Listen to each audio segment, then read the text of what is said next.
প্রিয় শিক্ষার্থী, আসসালামু আলাইকুম। তোমরা সকলেই কেমন আছো? আমি ভালো আছি। এই কোভিডকালীন সময়ে অনলাইন ক্লাসে তোমাদেরকে স্বাগতম। আমি মোহাম্মদ সাইফুল ইসলাম, মুশারফনগর উচ্চ বিদ্যালয়। আজ আমি তোমাদের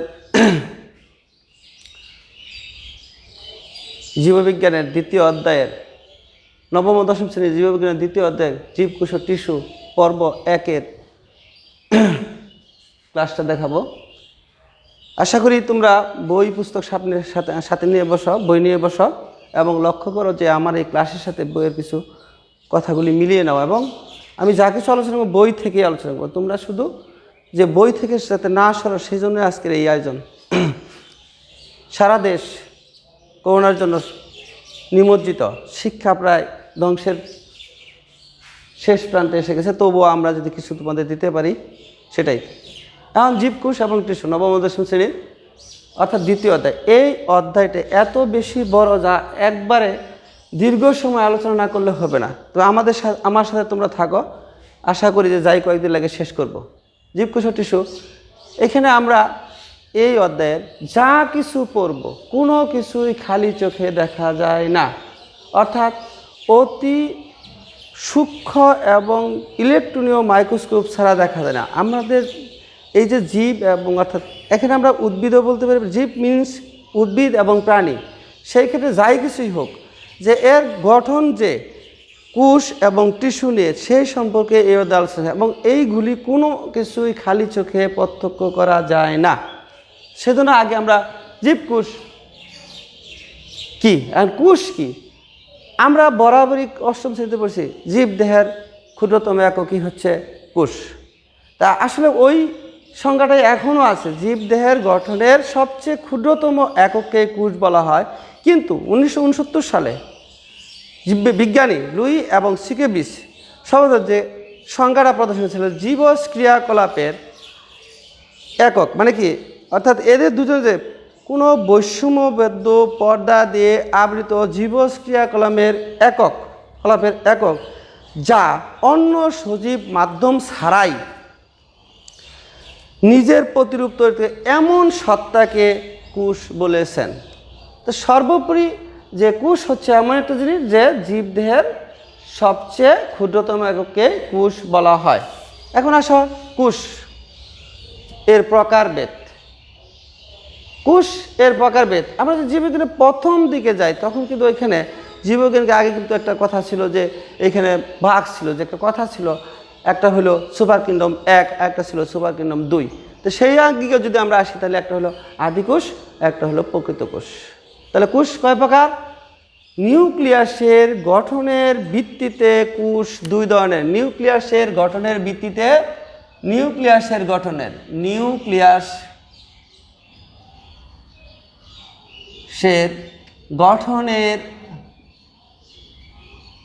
ভিত্তিতে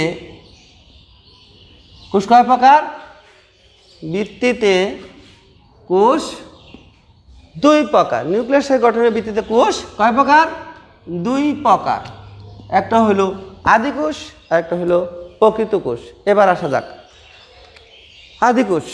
এখানে যেহেতু একটা কথা প্রথমে বলেছে নিউক্লিয়াসের গঠনের ভিত্তিতে, তার মানে কি, তাহলে আমাদের নিউক্লিয়াসের গঠনটা কি সেই সম্পর্কে কথা হলো। যে তাহলে আদিকোষের বৈশিষ্ট্যের দিকে যদি আমরা তাকাই তাহলে প্রথমেই আসা যাক এই যদি বৈশিষ্ট্যগুলো যদি বলি বা আদিকোষের ভিতরে কি থাকতে হবে সেগুলি হলো: 1, নিউক্লিয়াস সুগঠিত নয়।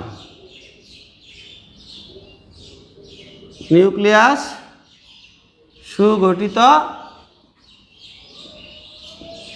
নয়। কার? আদিকোষের। 2, নিউক্লিয়াসের কি পর্দা থাকে না। যেহেতু সুগঠিত না তাই নিউক্লিয়াসের পর্দা থাকে না। তারপর আসা যাক, যেহেতু পর্দা থাকে না তাহলে কি নিউক্লিয় বস্তুসমূহ, যেহেতু পর্দা থাকে না নিউক্লিয় বস্তুসমূহ কি, নিউক্লিয় বস্তুসমূহ কোথায় থাকে? সাইটোপ্লাজমে ছড়ানো ছিটানো থাকে। সাইটোপ্লাজমে সাইটোপ্লাজমে সাইটোপ্লাজমে ছড়ানো ছিটানো থাকে, ছড়ানো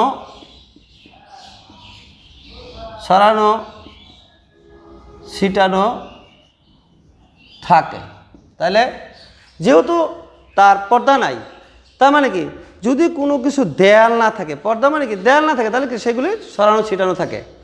তারপরে আসো, যেহেতু এখানে আরেকটা কথা আছে, এইখানে যে কথাটা বলবো আমরা, যে যখনই আমি সাইটোপ্লাজম কথাটা বলছি তাহলে কি এখানে plastid, mitochondria, plastid, mitochondria,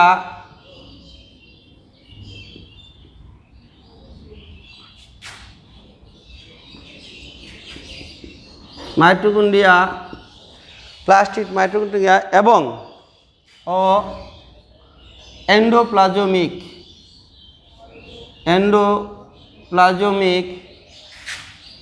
reticulum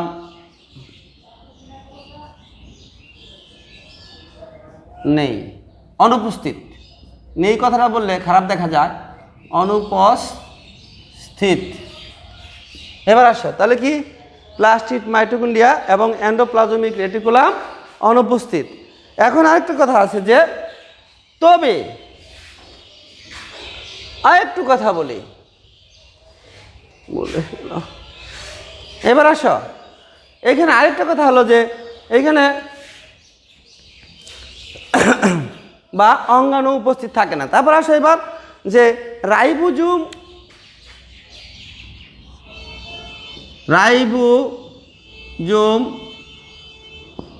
উপস্থিত এবং আরেকটা কথা হলো ক্রোমোজোমে ডিএনএ থাকে। ক্রোমোজোমে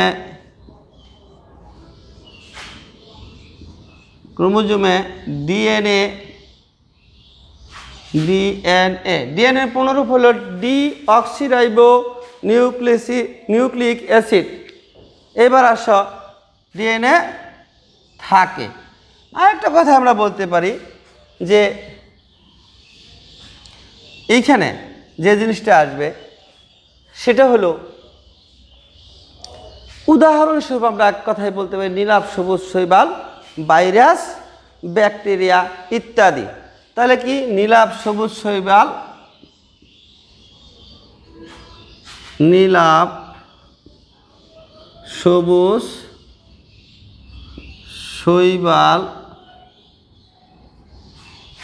শৈবাল এবং কি ভাইরাস বা ব্যাকটেরিয়া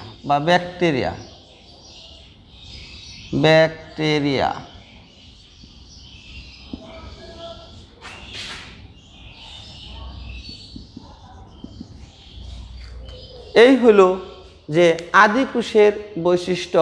সংক্ষিপ্তভাবে বলা হলো যে আদিকোষ কি, এইখানে এক কথায় নিউক্লিয়াস সুগঠিত না, নিউক্লিয়াসের পর্দা থাকে না, বিদায় এখানে সাইটোপ্লাজম কি সাইটোপ্লাজমে অঙ্গাণু বস্তুকে সাইটোপ্লাজম অঙ্গাণুর সময় ছড়ানো ছিটানো থাকে। এখানে প্লাস্টিড, মাইটোকন্ড্রিয়া, এন্ডোপ্লাজমিক রেটিকুলাম অনুপস্থিত, তবে রাইবোজোম উপস্থিত। এবং আরেকটা কথা বলা হয়েছে যে ক্রোমোজোমের ডিএনএ উপস্থিত বা থাকে। উদাহরণস্বরূপ বলা হয়েছে নীলাভ সবুজ শৈবাল, ভাইরাস, ব্যাকটেরিয়া ইত্যাদি। এবার আসো আমরা প্রকৃত কোষের দিকে যাই। একটু ব্যতিক্রম, যদি আমরা আদিকোষের দিকে তাকাই তাহলে প্রকৃত কোষের বর্ণনা নিয়ে এত কথা বলার অবকাশই নেই। প্রথমেই ছিল আমাদের কি যে নিউক্লিয়াস সুগঠিত না। তাহলে এইখানে আমরা লিখব বা জানবো কি নিউক্লিয়াস সুগঠিত। এখন যখনই সুগঠিত তখনই আরেকটা কথা এখানে আইসা যায়, নিউক্লিয়াসের কে পর্দা থাকে।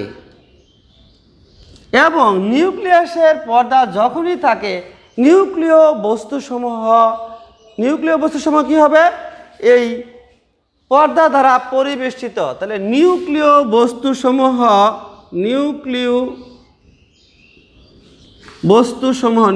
বস্তুসমূহ কি পর্দা দ্বারা বেষ্টিত থাকে। তাহলে বেষ্টিত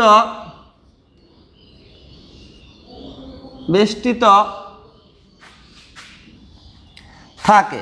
এইবার আসো, যদি থাকে তাহলে কি আমি আগের বার বলছিলাম যে এখানে পর্দা থাকে না, বা এখানে আসো যখনই এইখানে আরেকটা কথা থাকবে, যে ওইখানে আমি একটা কথা বলছিলাম যে রাইবোজোম থাকে এবং ক্রোমোজোমের ডিএনএ থাকে। তাহলে আমরা রাইবোজোমের সাথে এর আগে একটা কথা বলছিলাম যে এখানে কি প্লাস্টিড, মাইটোকন্ড্রিয়া, এন্ডোপ্লাজমিক রেটিকুলাম অনুপস্থিত। তবে এইখানে আমরা ওইভাবে কথাটা বলে সাইটোপ্লাজমীয় অঙ্গাণু সমূহ উপস্থিত। সাইটোপ্লাজমীয় অঙ্গাণু সমূহ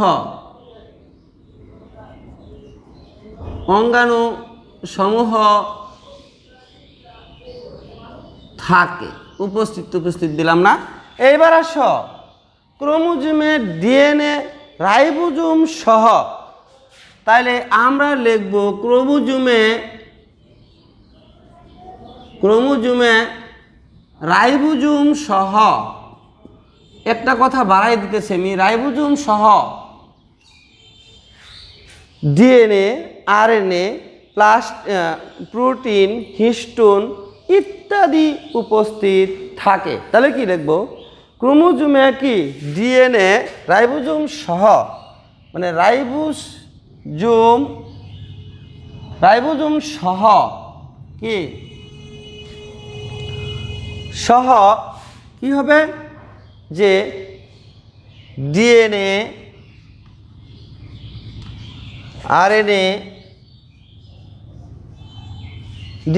আরএনএ, আর কি বলবো প্রোটিন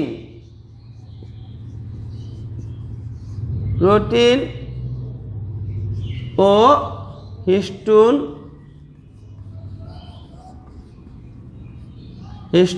থাকে। উদাহরণের ক্ষেত্রে যদি আমরা যাই, তাহলে উদাহরণের ক্ষেত্রে যদি যাই আমরা, তাহলে কি বলবো? এক কথায় সাথে বলি উন্নত শ্রেণীর প্রাণী। আর উন্নত শ্রেণীর প্রাণী বলতে এক কথায় যেখানে কোষ বিভাজন সহ এত উন্নত শ্রেণীর প্রাণী। উদ্ভিদের ক্ষেত্রে যাই, এক কথায় উদ্ভিদের যে ফুল, ফল ইত্যাদি বৈশিষ্ট্য এবং যৌনক্রম আছে, এরকম শ্রেণীর প্রাণীকে বলা হয়েছে উন্নত, যেমন মানুষ, গরু, ছাগল, বেড়া এবং আম, জাম গাছ ইত্যাদি। তাহলে কি উদাহরণ হবে কি বলতে পারি উন্নত শ্রেণীর প্রাণী। ক্লিয়ার? এখন আসো আমরা কি পাইলাম? কোষ। নিউক্লিয়াসের গঠনের ভিত্তিতে কয় প্রকার? 2 প্রকার, আদি কোষ এবং প্রকৃত কোষ। এবার আসো যে আমরা যদি আরেকটু তাকাই, এই অধ্যায়ে প্রথমেই বলছিলাম যে আমরা যা কিছু পড়ব খুব খেয়ালি হতে হবে। এখানে কোনো কিছুই খালি চোখে দেখা যায় না, এগুলি উন্নত ইলেকট্রনীয় মাইক্রোস্কোপ দ্বারা দেখা হয়। এবার আসো আদি কোষ। এখন আবার এই প্রকৃত কোষকে আমরা 2 ভাগে ভাগ করছি। 1 দেহকোষ, 2 জনন কোষ। দেহকোষ এবং জনন কোষ। তাহলে কি প্রকার? এইখানে যখনই আমি এই কথাটা বলবো, তাহলে এইখানে একটা কথা বলতে পারি যে যখনই আমার কোনো কিছু হবে দেহকোষ, তাহলে এখানে কাজকে বিভক্ত করা হয়েছে। তাহলে কাজের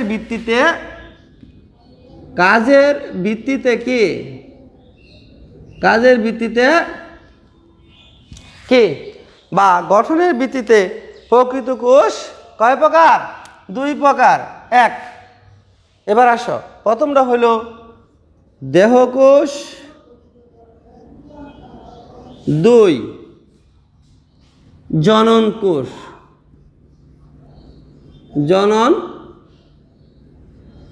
তাহলে কি আমরা যদি এইভাবে যাই, তাহলে কি এক কথায় বলতে পারি যে এক কথায় বলতে পারি কাজের ভিত্তিতে প্রকৃত কোষ দুই প্রকার, দেহকোষ এবং জননকোষ। এখন দেহকোষ সম্পর্কে যদি আমরা বলি, এক কথায় বলতে পারি বহুকোষী জীবের দেহ গঠনে অংশ নেয়। দেহকোষের কাজ কি বা বৈশিষ্ট্যগুলো কি? বহুকোষী জীবের দেহ গঠনে অংশ নেয়। কে? দেহকোষ অংশ নেয়। দুই, এবার আসো এই যে দেহকোষটা সেটা কিভাবে দেহ গঠনের অংশ নেয়। এক কথায় বলতে পারি আমরা কোষ বিভাজন যখন পড়বো তখন জানতে পারবো, অর্থাৎ মাইটোসিস পদ্ধতিতে দেহকোষ বিভাজিত হয়। তাহলে কিভাবে? মাইটোসিস পদ্ধতিতে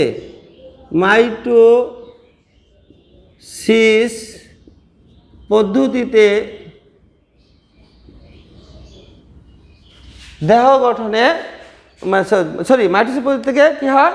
দেহকোষ বিভাজিত হয়। দেহকোষ বিভাজিত হয়। এবার আসা যাক তৃতীয়টা কি বলতেছে দেখি। তৃতীয়টা হচ্ছে এবার দেহের যখনই বিভাজিত হয় তখন কি এইভাবেই দেহের বৃদ্ধি গঠিত হয়। মানে দেহ কি হয়? অবয়ব বিভিন্ন তন্ত্র অঙ্গ গঠনে অঙ্গ প্রত্যঙ্গ গঠনে বিভিন্ন অঙ্গ প্রত্যঙ্গ ও তন্ত্র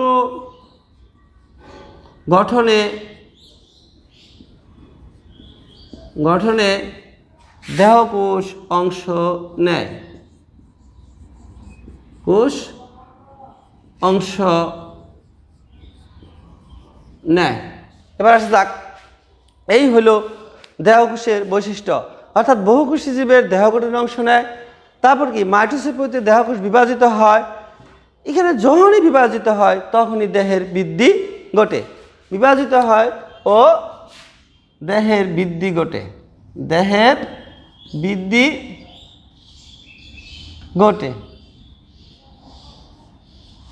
এবার আসা যাক মাইটোসিস পদ্ধতিতে দেহ গঠনে পদ্ধতি কি হয়? দেহকোষ বিভাজিত হয় এবং দেহ বৃদ্ধি ঘটে। আবার কি আরেকটা হলো বিভিন্ন অঙ্গ প্রত্যঙ্গ এবং তন্ত্র গঠনেই দেহকোষ অংশ নেয়। এবার আসা যাক যে আমরা দেহকোষ সম্পর্কে একটু জানলাম। এবার আসা যাক জনন কোষের সম্পর্কে।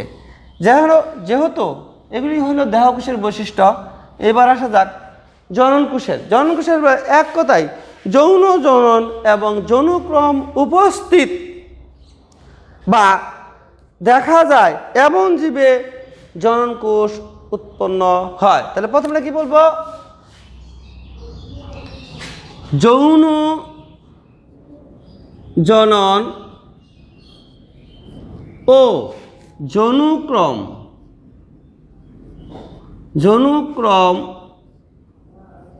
উপস্থিত এমন জীবে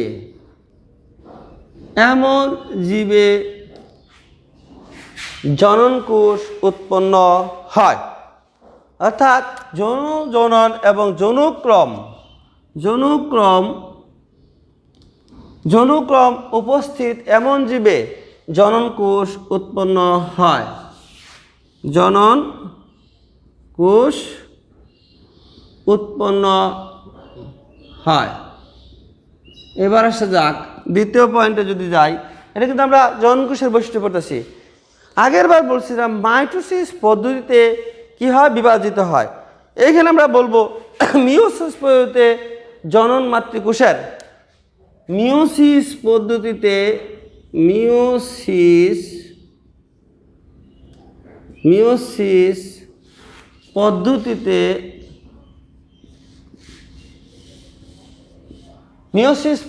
কি বলা হয়েছে? যে মিওসিস পদ্ধতিতে জনন মাতৃকোষের বিভাজন ঘটে। জনন মাতৃকোষের বিভাজন ঘটে, বিভাজন ঘটে। তাহলে কি মিওসিস পদ্ধতিতে জনন মাতৃকোষের ঘটে। এখন আরেকটা জিনিস হলো, যদি আমরা ওইভাবে যাই তাহলে এবং জননকোষ উৎপন্ন হয় এবং অপত্য জননকোষের ক্রোমোজোম সংখ্যা মাতৃজননকোষের ক্রোমোজোম সংখ্যার অর্ধেক হয়। তাহলে অপত্য মানে অপত্য জননকোষের ক্রোমোজোম সংখ্যা, জননকোষের ক্রোমোজোম সংখ্যা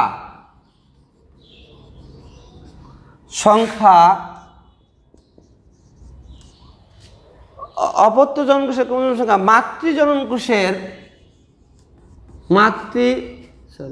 জননকোষের ক্রোমোজোমের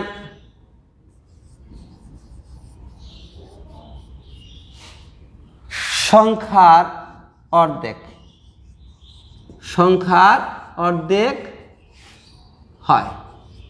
এবার আসো, যখনই অর্ধেক হয়, এবার আসো যখনই আমরা এই কথা বলতে তখন পুরুষ এবং অর্ধেক থাকে বা অর্ধেক হয়। এবার আসো, যখনই আমরা হ্যাপ্লয়েড থেকে ডিপ্লয়েড সৃষ্টি হবে, অর্থাৎ পুরুষ এবং স্ত্রী জননকোষের মিলন ঘটবে। অর্থাৎ যখনই আমরা স্ত্রীর ক্ষেত্রে বলবো শুক্রাণু, পুরুষের ক্ষেত্রে শুক্রাণু এবং স্ত্রীর ক্ষেত্রে ডিম্বাণু। শুক্রাণু এবং ডিম্বাণু অবস্থাকে বলা হয়েছে হ্যাপ্লয়েড। এই হ্যাপ্লয়েড অর্থাৎ এন, এই হ্যাপ্লয়েড অবস্থার যখন দুইটা মিলিত হবে তখন হবে ডিপ্লয়েড। এই ডিপ্লয়েড অবস্থাকেই বলা হয় জাইগোট। এখন আসো, তাহলে কি পুরুষ এবং স্ত্রী জননকোষের মিলিত হয়ে তাহলে কি, অর্থাৎ পুরুষ ও স্ত্রী, অর্থাৎ আমি যদি বলি n প্লাস n, জননকোষের মিলনের ফলে মিলিত হয়ে কি হয়, জাইগোট উৎপন্ন করে।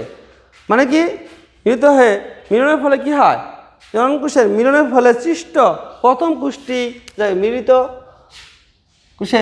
মিলিত হওয়ার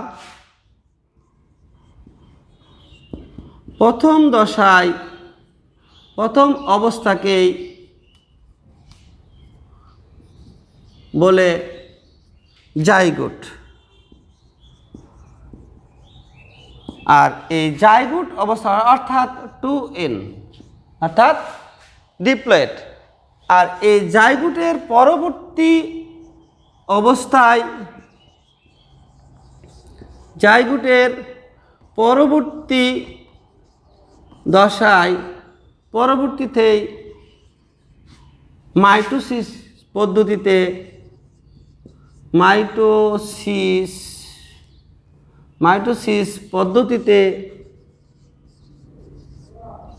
পদ্ধতিতে জীবের দেহ গঠনে অংশ নেয়, জীব দেহ গঠনে